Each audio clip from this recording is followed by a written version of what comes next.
Nĩ ndũgamano iria ikoretwo igĩthumbũra ndũrĩrĩ ici kwa makĩria mahinda rĩa mĩaka 10 rĩu matũũra-inĩ ma Laikipia ya rũgongo, kũrĩa kĩhonia gĩkinyanĩire thutha wa gĩkundi kĩa Northern Rangers Trust gĩtambĩtie maĩ mĩciĩ-inĩ ya aikari a itũũra rĩrĩ.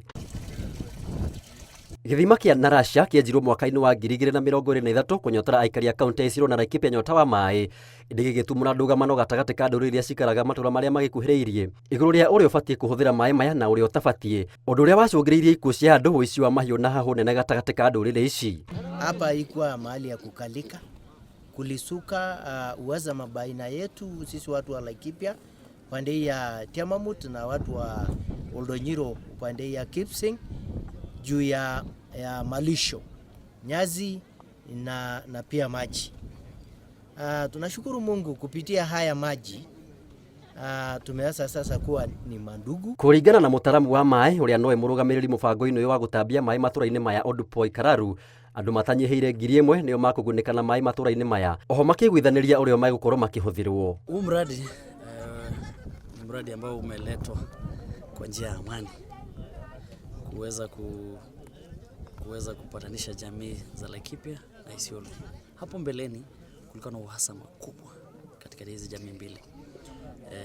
Mara ya kwanza tuliona shirika la World Vision walikuja wakaweza kuwekeza solar na pumps na pipeline kuelekeza pande ya Laikipia. Hivyo na jamii ya Narasha na Parkuru hawakuwa na pahali pa kwenda kwa maji, hivyo walikuwa wanasafiri moja kwa moja kupitia dry season grazing yao kwa conservation area ya jamii ya Naibunga kwenda kwa source kwa ile pipeline. Aikari nĩ magathĩrĩirie mũtaratara ũyũ makiuga kuma matambĩrio maĩ maya nĩ kũgĩte thayũ na ũiguano gatagatĩ kao, makiuga rĩu nĩ makũgayana ũtonga wao ũrĩa nĩ hamwe na ithaka cia kũrĩithia mahiũ mao na njĩra ya thayũ.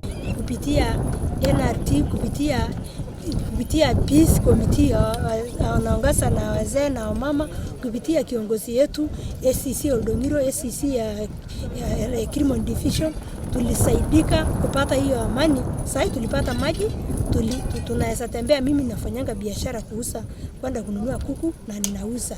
Wanasema kitokea leo, wazee kama nyinyi nataka vita, utabatia nyinyi bunduki, biganeni na sisi warani tumewachana, wacha mambo ya kuuana, mambo ya kuibana, tumefunga hiyo chapter. Ngĩribotera Inooro TV, njĩtagwo Maina wa Kĩhara.